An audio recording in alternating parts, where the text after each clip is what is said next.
غادي نمشيو للجمع العام الاستثنائي. الجمع العام الاستثنائي كما يعلم الجميع انه تيضم ديما في جدول الاعمال ديال نقطه واحده، واللي اليوم تتمثل في خلق شركه رياضيه، وذلك تماشيا مع القانون 30/9 اللي حنا ملزمين باش نتابعوه. وباش ما نطولش عليكم غادي نعطي الكلمه، غادي نفتتحوا الجمع العام الاستثنائي بكلمه قصيره للسيد الرئيس، فليتفضل مشكورا.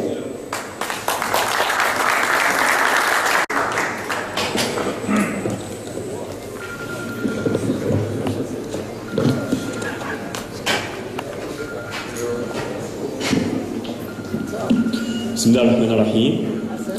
تحية أخوية لكم يا حضور الكريم.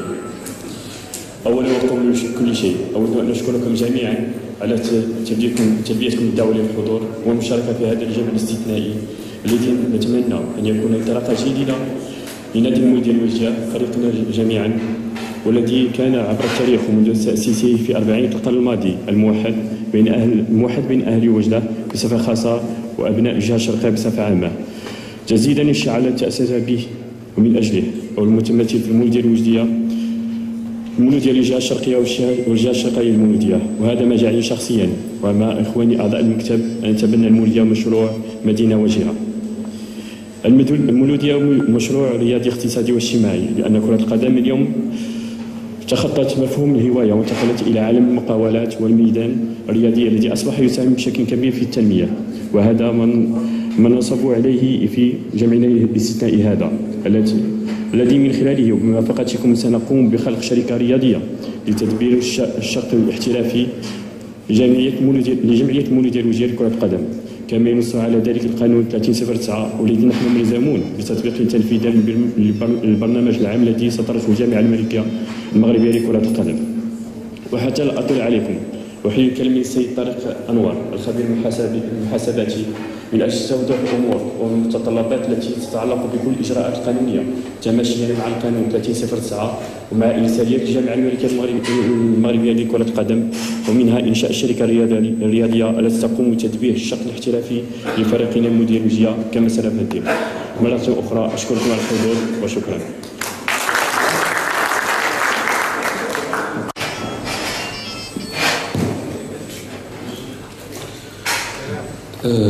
Je reprends la parole pour essayer de vous faire une petite présentation du projet de création d'une société sportive. La présentation sera en 3 points. Le premier concerne le contexte. Le deuxième, le montage juridique et financier. Le troisième, les difficultés.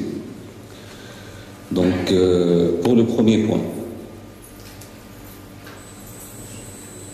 ça va sans vous cacher que la volonté affichée par les pouvoirs publics et les organes de tutelle vont dans la direction de la création de sociétés sportives au Maroc. Cela concerne le football, mais aussi les autres activités sportives. Donc la loi 3009 va dans ce sens et elle a été appuyée par les organes de la Fédération royale marocaine de football qui pousse et oblige même les différents clubs au Maroc à créer leur société sportive, et cela avant la fin du mois de septembre. Donc aux alentours du 15 septembre, on a l'obligation de créer une société sportive.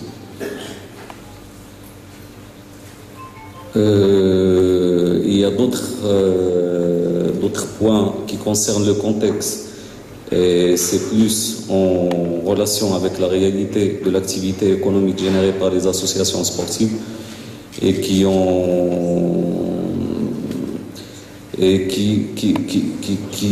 permettent de dire que le caractère non lucratif ne peut pas être attribué aux associations sportives. Elles ne peuvent pas bénéficier de certaines exonérations. Donc, le pouvoir public essaye d'intégrer l'activité sportive dans un processus économique normal et législatif normal pour essayer de les développer par la suite. On pourrait parler aussi des insuffisances du cadre juridique associatif qui ne permet pas un vrai développement des clubs et ne permet pas aux clubs sportifs de garder une bonne compétitivité à l'international. Cela concerne aussi le mode de gouvernance associatif qui reste un peu amateur dans l'esprit et caractérisé par le volontariat, ce qui est incompatible avec un développement et avec une gestion financière saine et transparente. Donc, un dernier point, c'est le cadre fiscal qui présente certaines ambiguïtés parce que, à mon avis, vous le savez tous, il y a certaines activités, même si on les soumet pas parce qu'il y a une tolérance des administrations, on ne soumet pas certaines activités à la TVA, par exemple, à l'IR ou bien à l'IS, et l'obligation existe. C'est une tolérance qui va, à mon avis, disparaître avec le temps. Donc, on sera obligé par la suite de passer aux sociétés. La deuxième partie concerne le montage juridique et financier. Donc, pour le moment, le texte essentiel que nous avons entre les mains, c'est la loi 3009. Aucune société sportive n'a été créée pour l'instant. Il y a certains clubs qui ont déjà préparé le dossier. Et aucun club n'a pu jusqu'à maintenant créer sa société sportive. Il y a certaines complications de la loi, il y a certaines ambiguïtés. Donc on essaie de pallier avec tout ça pour essayer de créer notre société. Le processus sera long, difficile, mais on sera obligé de le tenir pour avoir une société d'ici le 15 septembre, Inch'Allah. Pour le montage juridique, à travers nos différentes recherches et contacts avec le ministère, avec la fédération et en faisant une bonne lecture de la loi 3009, nous avons imaginé un processus. Le processus, il commence par l'harmonisation des statuts de l'association avec la loi 3009. Pardon. Deuxième stade, c'est la demande de l'homologation de l'association par le ministère de la Jeunesse et des Sports. Troisième stade, décision en AGE de la création de la société anonyme sportive. C'est l'objet de cette Assemblée générale extraordinaire. Par la suite, la délégation de pouvoir pour que le président puisse accomplir les formalités de la création de la société et représenter l'association. Ensuite, cinquième point, c'est la non, ça, on vient de le dire.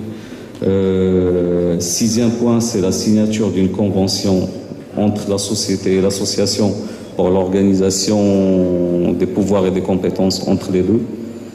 Et le dernier point, bien évidemment, c'est la création de la SA sportive. Comme tout nouveau projet, et surtout ce projet, il y a beaucoup d'incertitudes. On n'est pas là pour faciliter les choses, on est là pour dire la réalité des choses.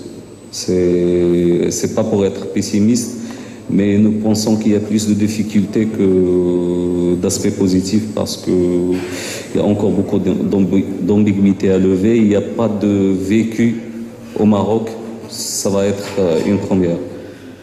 Donc, en ce qui concerne les difficultés, on en a vu 4 principales difficultés. La première, c'est le risque financier. Pardon. Donc, comme tout le monde le sait, tous les clubs au Maroc, je pense, bien peser mes mots, tous les clubs, si on enlève les subventions et les dons qu'ils reçoivent, sont déficitaires. C'est un déficit structurel. Donc, devant cette situation, il y a un risque financier. En cas de création d'une société sportive, on est soumis au droit commun des sociétés. Les obligations sont beaucoup plus complexes et plus sérieuses. Donc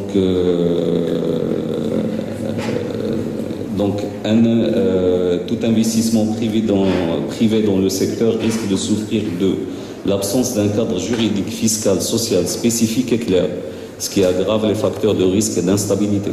Pour le moment, on n'a pas de cadre bien défini. La loi 3009 existe, mais il n'y a pas de cadre fiscal, social ou même juridique qui l'accompagne. La faiblesse des recettes de l'activité composée essentiellement actuellement de subventions et de dons qui ne peuvent plus être versés aux sociétés parce qu'une commune ne pourra pas subventionner une société privée. Ensuite, il y a l'absence de ressources de financement autres que des fonds propres et risque que les investisseurs soient dans l'obligation de refinancer et recapitaliser la société éternellement, sachant que chaque année, les clubs enregistrent un déficit chronique et une société ne pourra pas avoir des capitaux propres négatifs en dessous d'un certain seuil de capital social, donc refinancement éternel.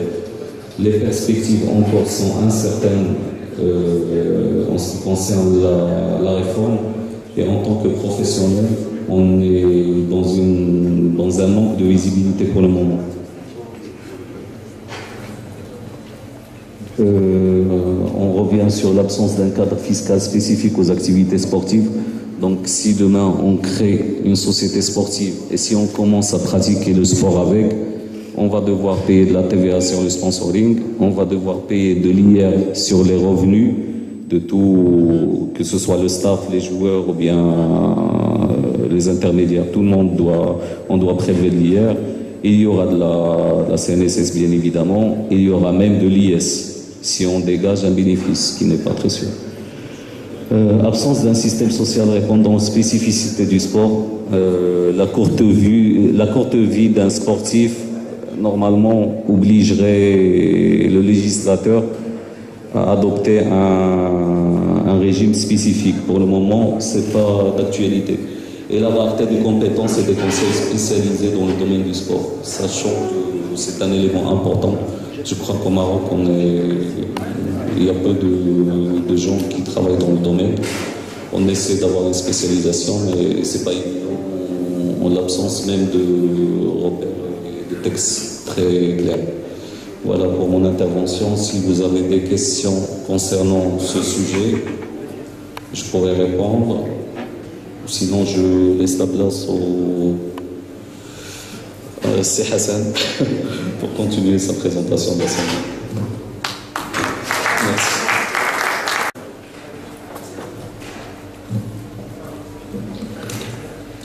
إذن شكرا للخبير المحاسباتي على هذا التوضيح القيم. كما أشرنا أن الجمع العام الاستثنائي يتضمن هذه النقطة وهو خلق الشركة الرياضية كما هو منصوص عليه قانون 30/09 وباش يمكننا نديروا هذا الإجراء خاص واحد التفويض ديال المنخرطين للسيد الرئيس باش يدير هذه الإجراءات القانونية. إذن السؤال اللي غادي نطرح عليكم مباشرة واش تفوضوا السيد الرئيس باش يونطام لي ديمارش ديال خلق الشركة الرياضية. إذن شكون اللي ما بغيش يفوض السيد الرئيس باش نكون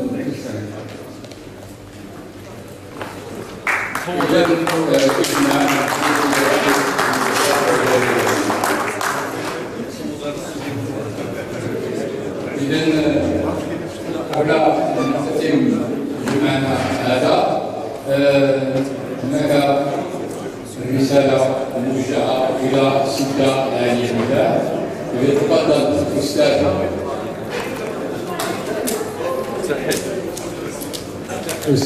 متاحب مشكورا. والتحيات لأمير المؤمنين جلالة الملك محمد السادس أعز الله أمره.